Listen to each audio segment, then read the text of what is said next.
संत शिरोमणि आचार्य गुरुवर श्री विद्यासागर जी महाराज की जय। नवाचार्य श्री समय सागर जी महाराज की जय।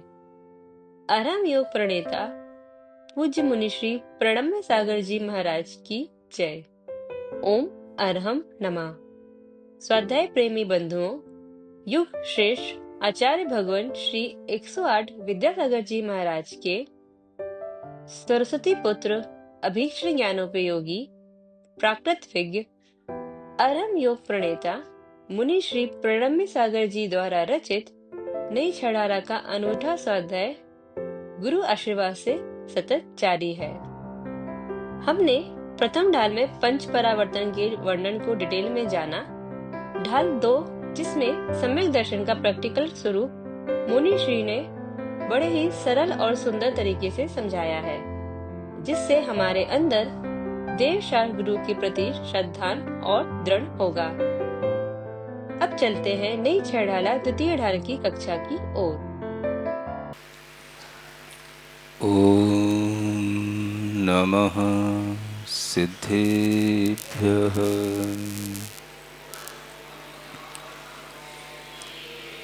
ओम नमः सिद्धेभ्यः। ओम नमः सिद्धेभ्यः।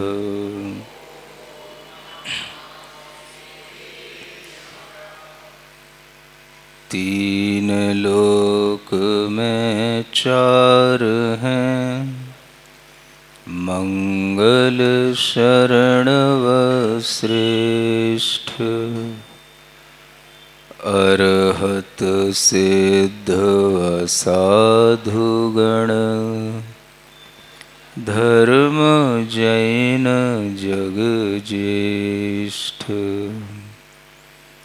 तीर्थंकर जिन देव की, जिन वाणी को ध्याय। सार्वधर्म संक्षेप से, कहूँ चित्त हुलसाय। देवादिदेव आदिम तीर्थंकर श्री ऋषभनाथ भगवान ने की, वर्तमान शासन नायक श्री वर्धमान महावीर भगवान ने की, परम पूज्य आचार्य गुरुवर श्री विद्यासागर जी महाराज की, आचार्य श्री समय सागर जी महाराज की। निश्चय सम्यक्त का दूसरा नाम क्या? वीतराग सम्यक दर्शन। इसका लक्षण क्या? शुद्ध आत्मा की अनुभूति होना, शुद्धात्मानुभूति लक्षणम। इसका संबंध किससे? वीतराग चारित्र से अविनाभाव संबंध रखने वाला। माने जहां पर वीतराग चारित्र होगा वहीं पर यह वीतराग सम्यक दर्शन होगा, उसी को निश्चय सम्यक दर्शन कहा जाता है। समझ में आ रहा है ना? इसलिए आपसे कहा था ये दो तरह की चीजों की अपनी कैटेगरी अलग अलग बना करके रखो। व्यवहार सम्यक, सराग वीतराग। ऊपर वाले का संबंध ऊपर वाले से है, नीचे वाले का संबंध नीचे वाले से। व्यवहार का संबंध सराग से है, निश्चय का संबंध वीतराग से है। इतना दिमाग में क्लियर रखो। अब आप सोचें कि यहां क्या कहा जा रहा है। वीतराग चारित्र के साथ जिसका अविनाभाव संबंध है, कौन सा चारित्र? वीतराग चारित्र। आपको कल कहा था ना, सम्यक दर्शन दो तरह का है, तो सम्यक ज्ञान भी दो तरह का है, उसी तरह से सम्यक चारित्र भी दो तरह का है। तो चारित्र भी दो तरह का होता है, सराग चारित्र और वीतराग चारित्र। उसमें भी इसी तरह से कारण कार्य का संबंध बनेगा, जैसे सम्यक दर्शन में कारण कार्य का संबंध बताया है। तो जब आपके पास में सराग चारित्र होगा तब आपके पास में वीतराग चारित्र होगा। राग के साथ चारित्र का पालन करना सराग चारित्र है।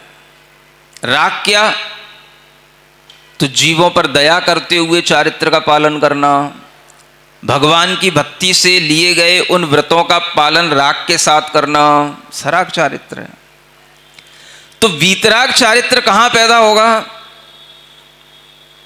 जिसके पास सराग चारित्र की योग्यता होगी उसी को वीतराग चारित्र की प्राप्ति होगी। ये आपको कल समझाया था, समझ आ रहा है? जैसे सम्यक दर्शन अनेक प्रकार का है, ऐसे ही चारित्र भी अनेक प्रकार का है। सामायिक चारित्र, छेदोपस्थापना चारित्र आदि 5 प्रकार के चारित्र, पंच महाव्रत रूप चारित्र 13 प्रकार के चारित्र, पंच महाव्रत समिति गुप्ती रूप चारित्र, अनेक प्रकार के भेद हैं उसके भी। देश चारित्र, सकल चारित्र, उस चारित्र के अनेक भेद हैं। जब तक भेद हैं ये सब क्या है? व्यवहार है। यही सराग है। इस सराग की कक्षा में जब तक आप भाग नहीं लेंगे तब तक आपको वह वीतराग की कक्षा मिलेगी नहीं। सुन रहे हो? चाहे आप कितनी वीतराग विज्ञान की पाठशालाएं पढ़ लो। अब समझ में आ रहा है कि नहीं मैं क्या कह रहा हूं? मेरी बात दोहरा लिया करो थोड़ी सी तो आपके जहन तक पहुंच जाएगी। क्या बोला मैंने? सराग की कक्षा में जब तक भाग नहीं लोगे तब तक वीतराग की कक्षा, सुन रहे हो, वो कक्षा तक पहुंचोगे नहीं। पहले आपको नीचे की क्लासों में पढ़ना पड़ेगा। 6वां 7वां 8वां सब क्लासें पढ़ने के बाद में आपको पोस्ट ग्रेजुएशन की क्लास मिलेगी, ग्रेजुएशन की क्लास मिलेगी। भले ही आप नीचे बैठ करके ऊपर की बातें कर लो। इसलिए आपसे कह रहा हूं, वीतराग विज्ञान की कक्षाओं में पढ़ने से आपको वीतराग सम्यक दर्शन नहीं हो जाएगा, लेकिन हो रहा है। तो इतना स्पष्टीकरण आचार्यों ने दिया तो आपके लिए यह समझना है कि वीतराग चारित्र कब आएगा? जब सराग चारित्र होगा। सुन रहे हो? ये देश चारित्र, सकल चारित्र, ये चारित्र वाले गुणस्थान श्रावक के लिए 5वां गुणस्थान होता है देश चारित्र के रूप में, और मुनि महाराज के लिए 6वां 7वां गुणस्थान होता है सकल चारित्र के रूप में।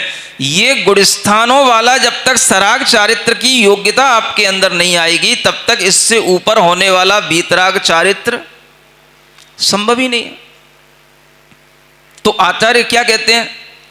वीतराग चारित्र के साथ जिसका अविनाभाव संबंध है, उस वीतराग चारित्र की प्राप्ति यानी कि 7वें गुणस्थान से ऊपर के गुणस्थानों में जब वह वीतराग चारित्र का भाव आता है तब जाकर के वह उसके साथ होने वाला सम्यक दर्शन वीतराग सम्यक दर्शन, और उसी को निश्चय सम्यक दर्शन कहा गया है। समझ में आ रहा है आपको थोड़ा सा है? तो आपको कौन सी कक्षा में पढ़ना है ना? सराग की कक्षा में पढ़ना है ना? वीतराग विज्ञान नहीं पढ़ना, जैन विज्ञान पढ़ना है। पहले क्या होगा? पहले आपको श्रद्धान होगा कि पहले अनुभूति होगी? आचार्य कहते हैं पहले श्रद्धान होगा फिर बाद में अनुभूति होगी। हमें पढ़ाया जा रहा है पहले अनुभूति करो, श्रद्धान तो बाद में हो ही जाएगा। इसको कहते हैं उल्टी धाराएं। ज्ञान धारा के नाम पर इस तरह की धाराएं चल रही हैं। जब आपके लिए श्रद्धान होगा तब आप ऊपर बढ़ेंगे, तब आपके लिए सराग चारित्र की प्राप्ति होगी। सराग चारित्र से ही वीतराग चारित्र आएगा, तब जाकर के वह निश्चय सम्यक का नाम पाएगा। क्योंकि उस समय पर जो आप शुद्ध आत्मा की अनुभूति करेंगे, किस समय पर? उस वीतराग चारित्र के अविनाभाव संबंध के साथ। जब आपका चारित्र वीतराग होगा उसके साथ जो आपको शुद्ध आत्मा का अनुभव होगा उनको कहा जाएगा निश्चय सम्यक दृष्टि जीव, जो इस लाइन में लिखे हुए हैं दूसरी लाइन में। इसलिए यहां उदाहरण देकर के बताना पड़ा। मुनि पांडव पारसनाथ स्वामी, ये कौन है? ये कौन है? पढ़ो आगे की लाइन क्या लिखा है? सम्यक दृष्टि निश्चयी नामी, इनके नाम है निश्चय सम्यक दर्शन में। कौन से? पारसनाथ, पांडव। लेकिन कौन से पारसनाथ? राजकुमार बनकर के घूम रहे हैं, नाना के पास गए, नाग नागिनी को मंत्र सुना दिया, वो पारसनाथ नहीं। कौन से पारसनाथ? मुनि पारसनाथ। समझ में आ रहा है ना? कौन से पारसनाथ? मुनि पारसनाथ। अब मुनि में भी तब नहीं जब वो पारणा करने के लिए राजा के घर पे गए, जब उनके ऊपर उपसर्ग होने लगा और वह आत्म ध्यान में लीन हुए और उन्होंने अपनी शुद्ध आत्मा की अनुभूति को नहीं छोड़ा, तो वह निश्चय सम्यक दृष्टि पारसनाथ भगवान कहलाए। समझ में आता है? इसको कहते हैं निश्चय सम्यक दृष्टि जीव। ये कब होंगे? जब वह शुद्ध आत्मा की अनुभूति कर रहे होंगे। इसलिए आचार्यों ने कहा शुद्ध आत्मानुभूति लक्षणम। इसकी पात्रता किसको? जिन्होंने पहले महाव्रत धारण कर लिए हैं उनको, जो ध्यान में उतर गए हैं उनको, जिनके गुणस्थान सप्तम से ऊपर बढ़ सकते हैं उनको और बढ़ गए हैं उनको। ऐसे ही पांडव, कौन से पांडव? जब वनवास के साथ घूम रहे हैं तब, जब जुआ खेल रहे हैं तब, जब द्रौपदी का चीर हड़र देख रहे हैं तब, कब? जब कौरवों से दुश्मनी रखे हैं तब, या जब सब कुछ छोड़ने के बाद में जंगल में बैठे थे और उनके ऊपर गरम गरम लोहे के हार और मुकुट बना करके उनके ऊपर चढ़ा दिए गए, देह जल गई लेकिन आत्मा कुंदन की तरह निखर गई, उनको कहते हैं निश्चय सम्यक दृष्टि पांडव मुनि महाराज। जब हमें लगता है उन्हें दर्द नहीं हुआ होगा, जब उनकी काया जल रही होगी तो उन्हें अनुभूति तो हो रही होगी, तब समझाना पड़ता है बेटा अनुभूति तो किसकी कर रहे थे हो? शुद्धात्मानुभूति लक्षणम वीतराग सम्यक्त्वाभिधानम निश्चय सम्यक्त्वम, इसकी अनुभूति कर रहे थे।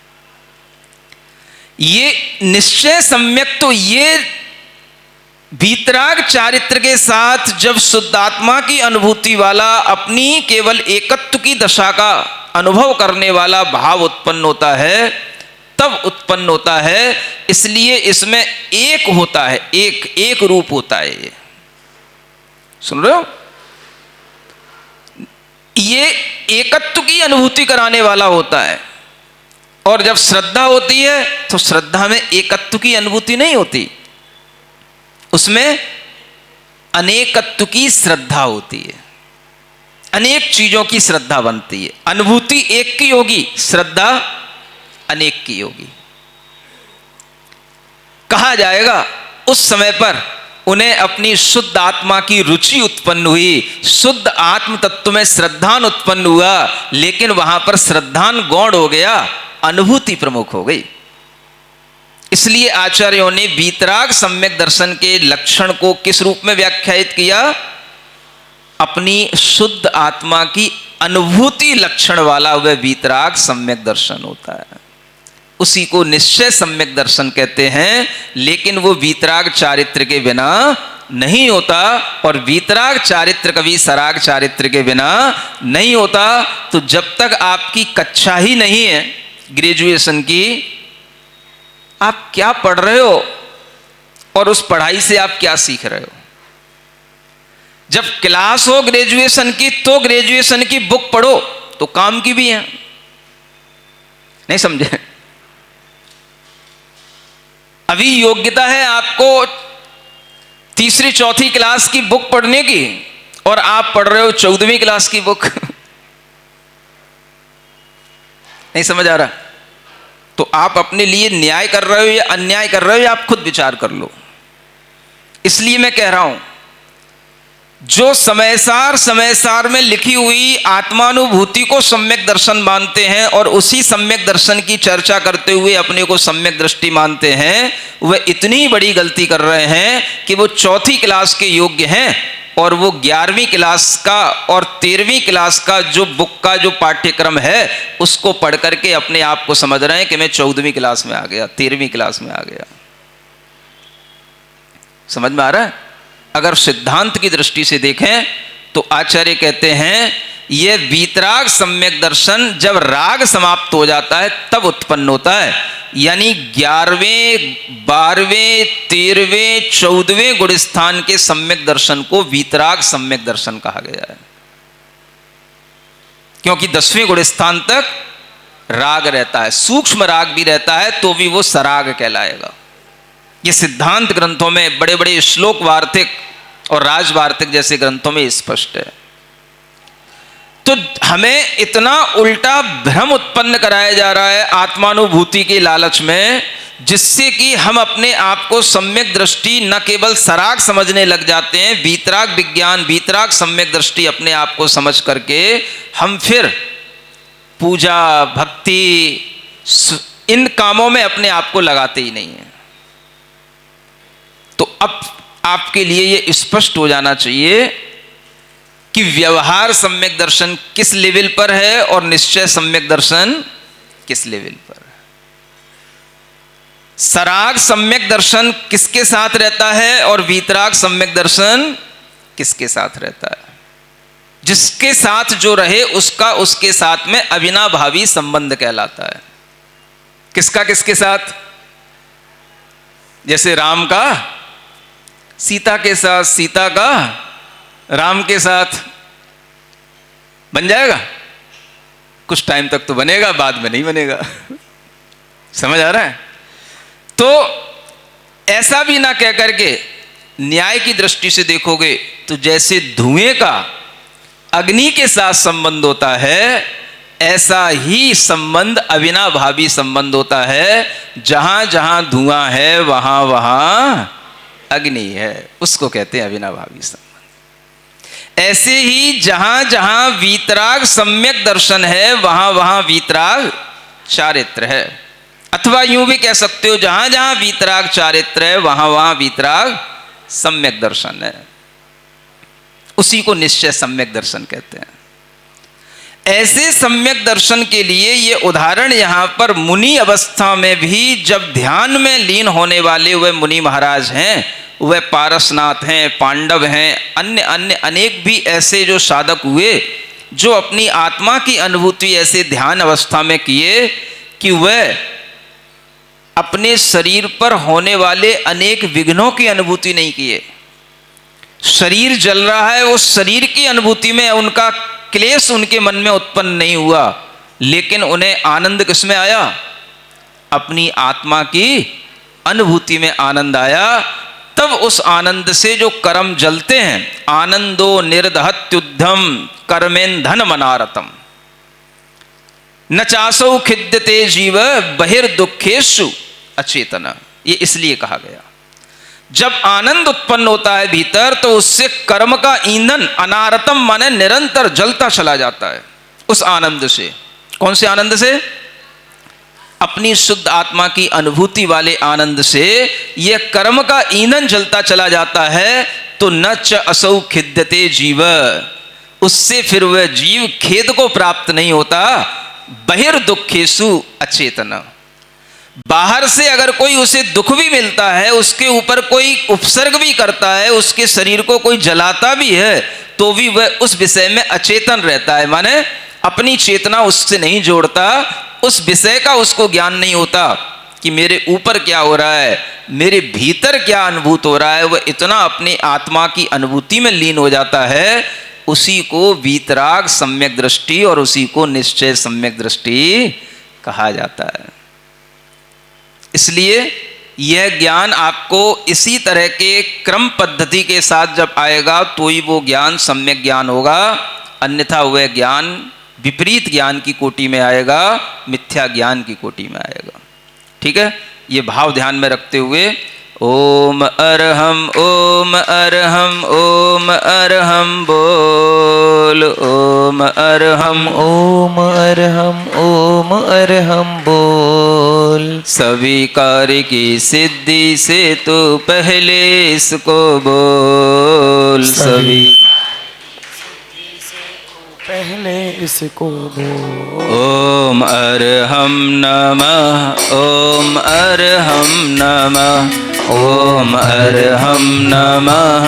ओम अरहम नमः। ओम अरहम नमः। बोलिए परम पूज्य मुनीश।